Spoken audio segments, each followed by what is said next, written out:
Market structure and supply and demand is one of the best strategies you could ever come across. It's one of the best strategies you can use. On this trade, I also applied the same things I'm going to show you. And if you can check NZD-CHF, I did show you guys my entry on the previous video. Price was playing around here on the previous video, showing you guys how to get sniper entries. And this was a sniper entry because I entered on that wick where a few pips from take profit. I did get out on this trade with a few lot sizes just to manage my trade. And with GBP-CHF, this is the example I was giving you guys on the previous video also on how to get sniper entries. My entries were somewhere around here. If you didn't watch the previous video, go check it out on how to analyze. But then even on this video, I'm going to show you guys how to get sniper entries also. Mixing supply and demand with market structure. It's easy.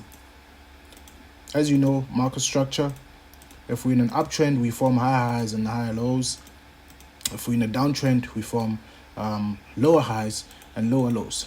The difference with both of these, let me just do this. The difference with both of these is this. This one is giving lower lows and lower highs. This one is giving higher lows and higher highs. The minute price breaks the low, it's a signal to show you that we're no longer going up. So keep note of that. Please take note of that the minute price breaks the low, price is no longer interested in going up. Reason why is because there are a lot of sellers here. If price wanted to continue going up, price was going to reverse somewhere around here and continue going to the upside. But this is a signal on its own. This is the pattern that I trade each and every time I take a trade. Yeah, each and every time I take a signal, or each and every time I share out something, this is the pattern I look for at my supply and at my demand. This becomes a high probability trade if, for example, there's a supply and you get this pattern on that supply. For example, with GBP-CHF, as you can see, there's my supply and there's that pattern. Obviously, I know that price has to go down. The reason why is because of top-down analysis. If you want me to do a video on that, just comment down below. I'm starting out this YouTube thing, so comment down below and I'll do everything. Please subscribe also. So yeah, if you blend market structure with supply and demand, you get a high probability trade. When you pull out your chart, you just check where we are in the market, whether we're in wave 1 or wave 2 or wave 3. If we at wave 3, wait for what? Wave 1, wave 2, just like that. So if price is like this on the daily time frame, I'm going to start off on the daily time frame and mark out my high. Then I look for what? My demand, which is going to be somewhere around there, discount area. If you want me to do a video on that, let me know. Then I wait for price to do what? To get to my demand. Once price gets to my demand, I go down lower on a smaller time frame. Reason why is because this leg on its own has internal structure. If there's a daily time frame, if I go to my 1 hour time frame on this leg, I'm going to get something like this. When price approaches my demand, what do I look for? I look for a change in order flow, that pattern I was talking about. This pattern. I wait for this to happen, then I enter on that time frame. This is a confirmation that price is no longer interested in going down. We broke that high. Price is interested in going up, and it will be a high probability trade because these are two signals. We have a demand, the second one being this pattern, and I enter on the demand. So it's going to be like this.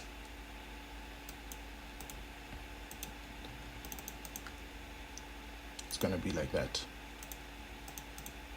You don't just enter when price gets there, because a lot of times you might get price pushing down lower, giving us a change in order flow for that daily structure that it wants to go down. Then we start looking for sell opportunities on the higher time frame. Let me show you all an example on NZD-CHF on how this pattern played out. As you can see on NZD-CHF, price was heading down to my supply, to my demand area, and I waited for that pattern. High probability trade. That pattern happened, as you can see. then I entered down on the demand zone. There's the pattern I always trade on each and every trade. Let me check out GBP-CHF again. As you can see, same pattern every time. Market structure and supply and demand is the way to go. If price is giving you a change in order flow, you wait for price to retest, giving you that supply. Then you enter on the supply, targeting your next demand zone. This would be our stop loss, this would be our entry. And as you can see already, this is a 1 to 3, 1 to 4, close to a 1 to 5, depending on the time frame you're going to enter. How do I confirm? When price gets to my supply, I wait for what? This, then I enter. On each and every trade I take, I always wait for that. Because if you just enter there, price might kick you out before forming this pattern. And sometimes price takes out highs before forming this pattern on your supplies. So be careful of that. Let's go on. Let me just analyze. Let's go on AUUSD. Let me analyze this. And as you can see, we're the supply and demand area, and as you can see, price did what? Is respecting that supply and demand. Let's see why it's respecting that. Let's see why.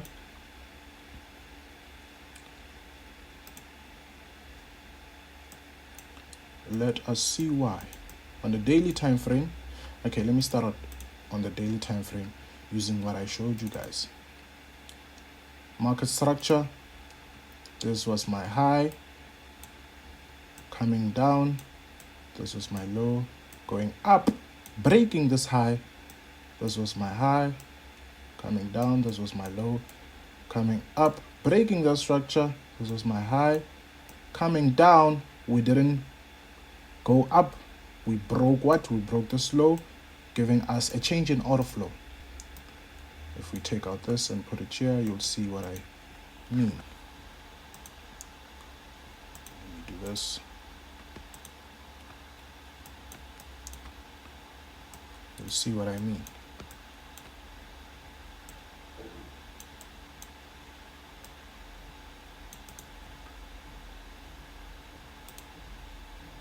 There's the pattern that we trade.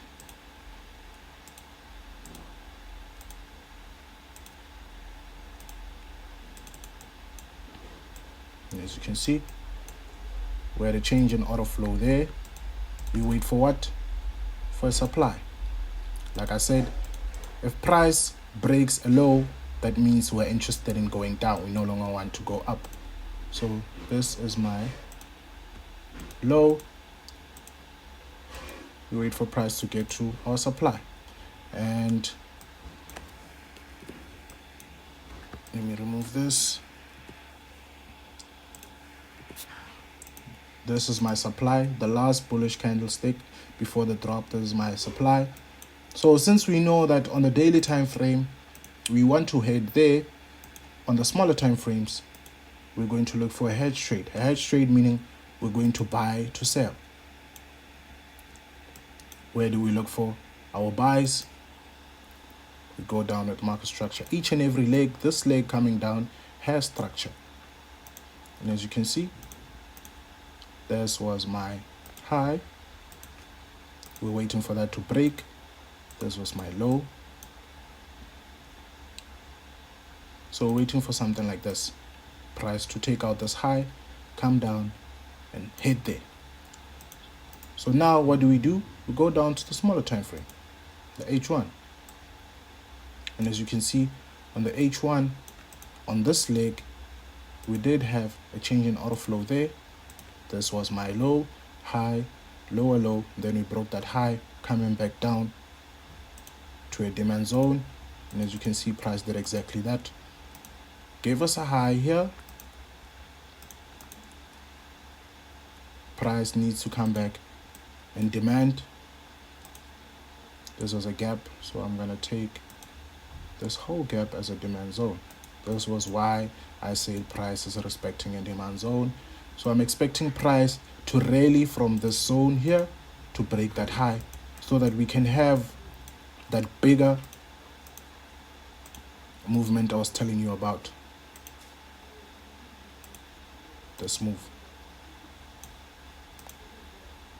Let's go on to the M30, and as you can see on the M30, right on the demand zone, I might actually take this trade, right on the demand zone, high probability trade, we did have a change in order flow. This high broke out from that high, we came back to a demand zone. So there's a buy signal. We're definitely going for a supply zone out of this area. So I might take this signal after this video. So M15 trade, yeah, I might take the signal on this video. So yeah, if you're watching this, go and check out XAUUSD on what happened here. You'll see that price, surely for content, I'm sure price went up. So yeah, this is how you blend market structure with supply and demand. When price is going down, you enter on supplies. When price breaks a high, you look for demand zones. Simple as that. Simple as that. Simple as that. Simple as that. So yeah, let me know on what you guys think of this. Please comment down below. Tell me guys on what you want me to improve on, what you guys want me to work on, what you guys want to see on the channel. Let's go.